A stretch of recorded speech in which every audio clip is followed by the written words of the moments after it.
안녕하세요. 말씀을 품고 말씀을 살아내는 바이블 1189 119번째 날, 오늘은 레위기 27장입니다. 구약 성경에서도 제일 복잡하고 어려운 책, 성경 전체를 통독하거나 묵상하겠다고 마음먹었을 때 제일 넘기 어려운 장애물인 이 레위기의 마지막 장까지 왔습니다.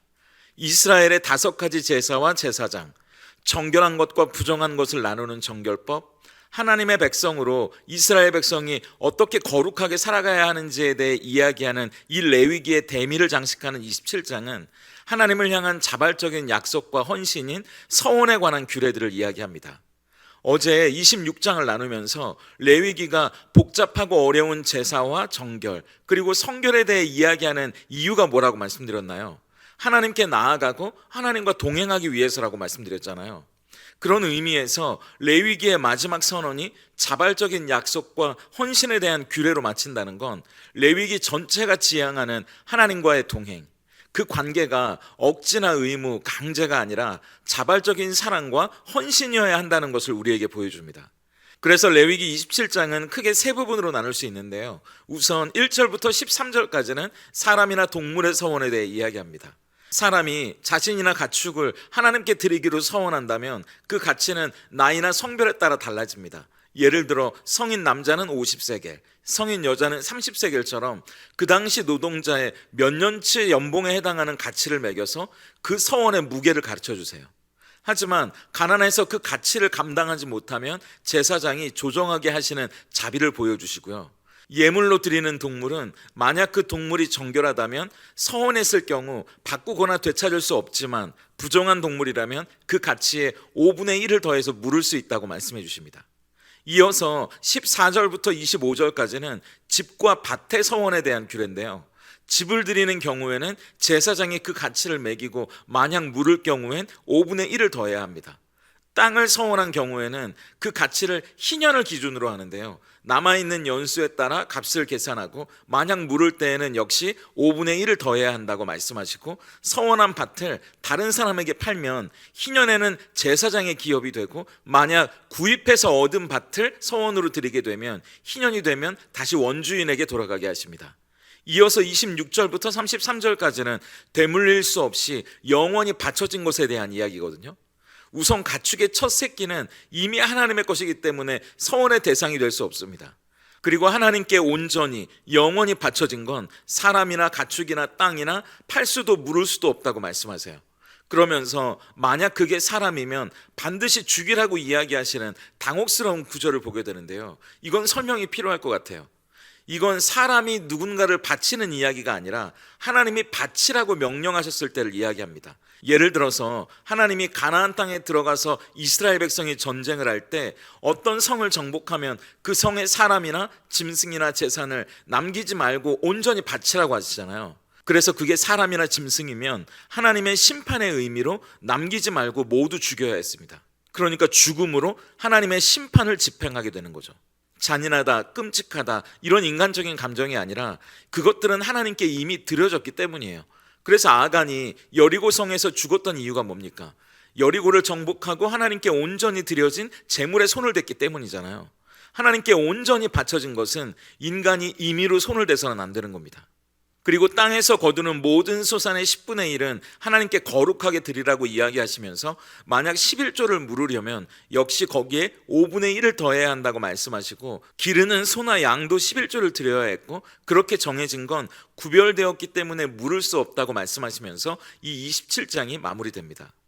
우리는 레위기를 마무리하는 27장을 보면서 첫째, 5분의 1을 기억하는 영성이 필요하다는 사실을 알게 됩니다. 어떤 이유가 생겨서 하나님께 서원한 재물을 다시 물으고자 할 때는 원래 정해진 가치에 5분의 1을 더해서 지불해야 한다는 규정이 계속 반복해서 5번이나 나오거든요. 13절을 보세요. 만일 그가 그것을 물으려면 내가 정한 값에 그 5분의 1을 더할지니라. 이게 설명이 필요할 것 같은데 이렇게 되는 겁니다. 만약 제가 100만 원짜리 소를 하나님께 약속, 서원으로 드렸다고 치죠. 그런데 제가 농사를 짓는데 그 소가 정말 필요한 거예요. 그래서 다시 되찾아와야 하는 일이 생긴 겁니다. 그렇다면 하나님은 그걸 물릴 수 있게는 해주시는데 조건이 있다고 말씀하세요.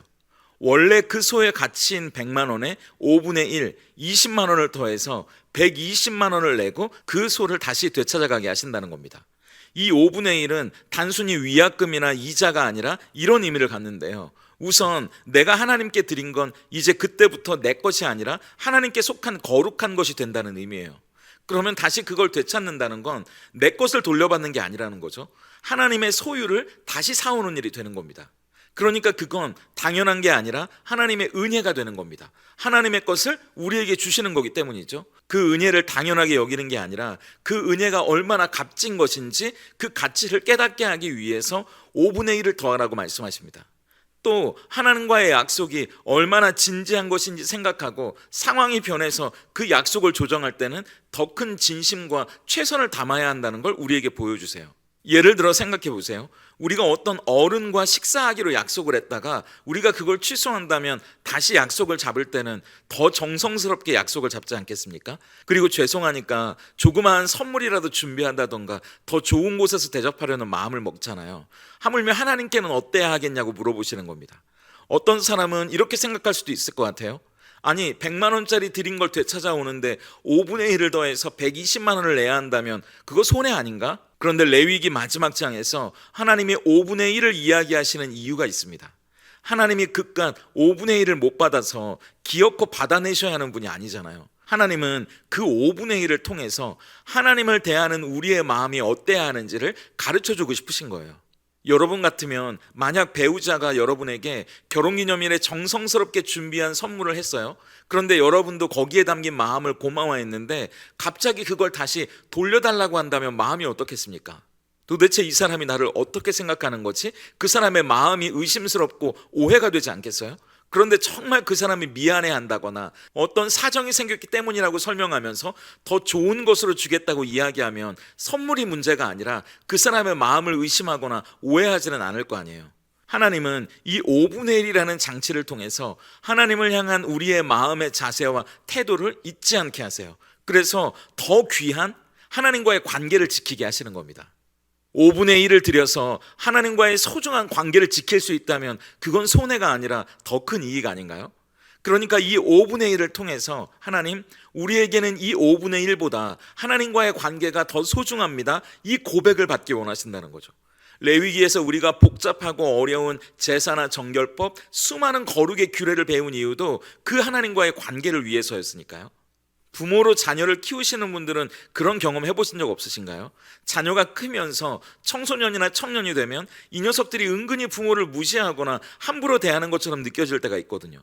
저도 가끔 그런 상황이 생기면 제가 너무 편하게 대해줘서 이 녀석들이 엄마나 저에게 함부로 대하는 것이 아닌가? 그런 생각이 들 때가 있어요.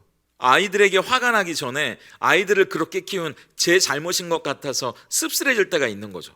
그런데 하나님은 5분의 1이라는 장치를 통해서 우리가 하나님을 함부로 대하거나 쉽게 생각하지 않도록 오히려 배려해 주시는 옵션으로 주시는 겁니다. 그래서 저도 한번 돌아보게 되더라고요.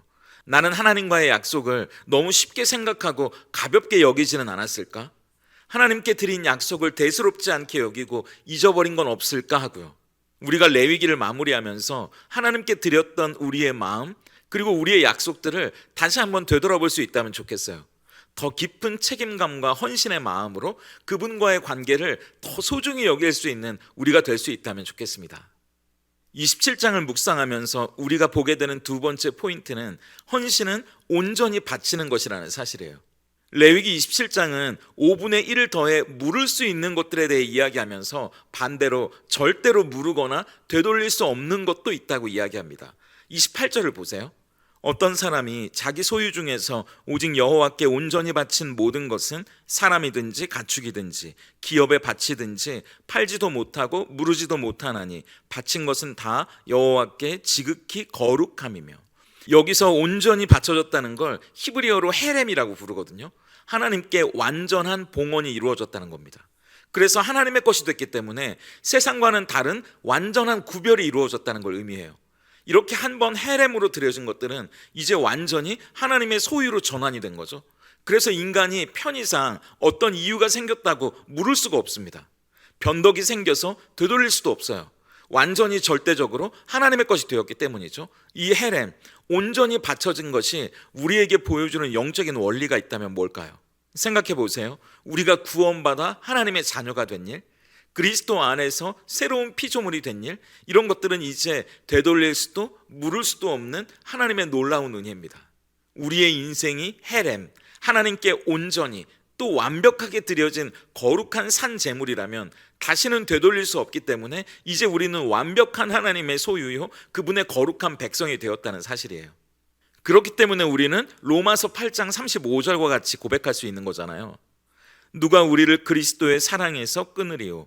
환난이나 곤고나 박해나 기근이나 적신이나 위험이나 칼이랴. 그런데 우리의 신분이 헬렘, 그분의 완전한 소유로 바쳐졌기 때문에 달라졌다면 우리의 고백과 헌신도 헬렘, 그에 맞게 온전하게 바쳐지고 달라져야 하지 않겠습니까?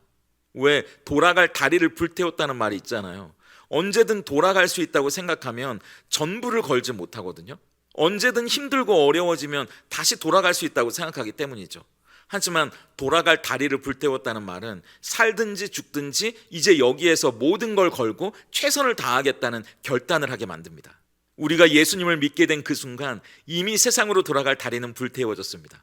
이제 예수님께 우리의 인생이 온전하게 바쳐졌기 때문이에요. 세례나 침례를 받을 때 했던 고백을 한번 여러분 떠올려 보세요. 직분을 받았을 때 여러분들이 가졌던 마음과 고백을 한번 되새겨 보세요. 그 고백과 헌신은 헬렘, 이미 하나님께 온전히 드려졌기 때문에 그 고백과 헌신도 이제 물을 수가 없습니다. 아니, 이미 우리의 존재 자체가 하나님께 헬렘으로 드려졌기 때문에 더 이상 세상으로 되돌아갈 수도, 내 마음대로 살겠다고 하나님을 떠날 수도 없는 존재라는 걸 이제 빨리 인정하고 받아들여야 합니다. 그렇다면 우리의 선택은 하나예요. 우리의 존재가 헬렘, 하나님께 온전히 드려져 세상과 구별된 거룩한 그분의 소유가 됐다면 이제 우리의 고백도 헬렘, 하나님께 온전히 드려져 하나님과의 관계를 붙잡고 그분과 함께 살아가는 삶 말입니다. 레위기 마지막 장에서 하나님은 하나님과 맺는 관계를 얼마나 소중히 여겨야 하는지 5분의 1에 담아서 우리에게 보여줍니다. 그리고 우리가 헬렘, 하나님께 온전히 바쳐진 사람이기 때문에 우리는 더 이상 세상으로 나갈 수도 내 뜻대로 살아서도 안 되는 사람이라고 말씀하세요. 이젠 하나님과의 관계만을 온전히 붙잡고 살아가야 한다고 말이죠. 그렇다면 우리가 생각하는 것에 5분의 1을 더하는 정성과 헌신으로 하나님과의 관계를 소중히 여길 수 있다면, 그리고 하나님과 동행하는 삶을 소중히 여길 수 있다면 얼마나 좋을까요? 레위기를 마치면서 수천 년과는 비교할 수 없지만 우리 신앙생활에 여전히 지켜야 하는 의무처럼 보이는 것들이 있잖아요. 그게 기도가 될 수도 있고 예배가 될 수도 있고 성경 공부가 될 수도 있고 말씀을 묵상하는 것이 될 수도 있겠죠. 그런데 그 모든 것들이 억지나 의무나 강제가 아니라 오히려 하나님과의 관계를 지킬 수 있도록 해주는, 그리고 하나님과의 관계가 더 깊어지도록 만들어주는 하나님의 배려라는 사실을 잊지 않고 하나님과의 관계를 소중히 여기고 지켜가는 우리 모두가 되기를 다시 한번 소망해 봅니다. 이제 레위기를 마쳤네요. 이번 주 남은 사흘은 시편 3편, 4편, 5편 순서대로 시편을 나누고 이제 다음 주 월요일부터는 출애굽기 2탄이라고 불리는 민수기를 통해 우리가 새롭게 새로운 책을 시작해 보도록 하겠습니다. 오늘 바이블 1189 적용입니다. 첫째, 5분의 1 더하기예요. 올해를 시작하며 여러분 세우셨던 기도의 제목이나 여러분의 마음의 결단, 헌신의 다짐 중에 혹시 흐지부지 된 것은 없는지 한번 돌아보세요. 그리고 그 중에 다시 붙잡아야 하는 약속을 시작해 보는 겁니다. 이번엔 단순히 다시 시작하는 게 아니고요, 5분의 1의 정성을, 5분의 1의 다짐을 다시 거기에 담아서 시작해 보는 겁니다.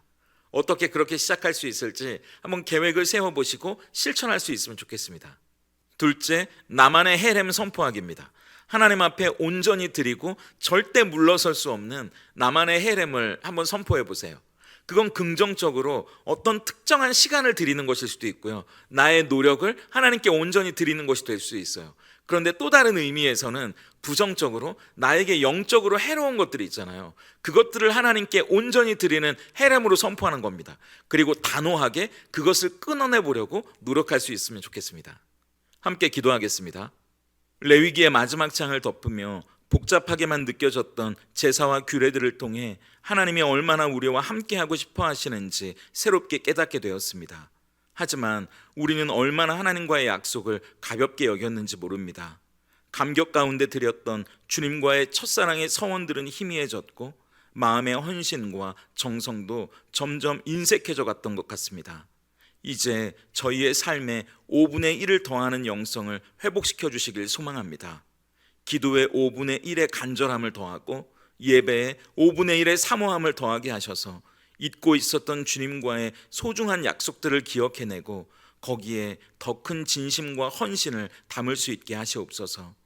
우리가 주님께 온전히 드려진 헤레임임을 또한 잊지 않게 하셔서 세상과 유혹, 시험들 앞에서 우리가 주님의 것이라 선포하며 넘어지지 않게 하시옵소서.